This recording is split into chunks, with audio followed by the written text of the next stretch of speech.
গাঁয়ের থেকে লক্ষ্মী এলো, নতুন বাড়ির কাজ, চুলের ফিতে, নাকের নোলক, রংবাহারি সাজ।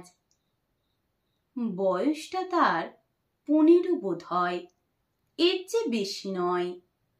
বিশাল বিশাল অট্টালিকা, মনে ভীষণ ভয়।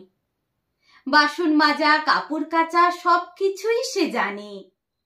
তবে বড় বাড়ির এত দামি জিনিস মনটা ভীষণ টানে।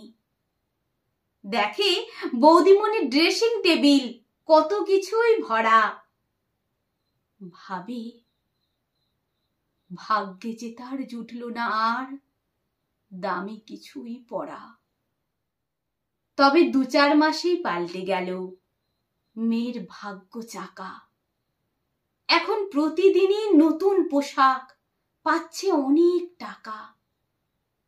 এত দামি পোশাক আশাক হয় কি শুধু কাজে? জানি না মেয়ে, এমন করে বিকোনো কার কাছে?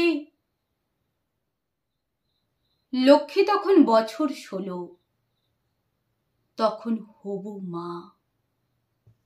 অবাক হয়ে দেখলো চেয়ে ওদের পুরো গাঁ।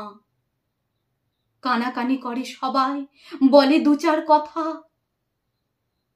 হয়তো কেউ দিয়েছিল বিয়ের প্রতিশ্রুতি।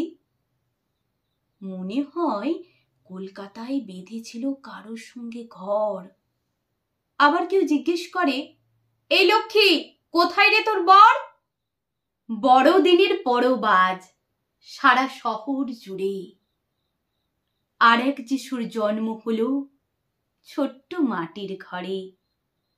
একটি যিশু জন্ম নিয়ে সবার পুজো পায়। ভাবি, এই যিশুকে দেখবে আলো, নাকি জেল খাটবে চুরির দায়? নাকি জেল খাটবে চুরির দায়?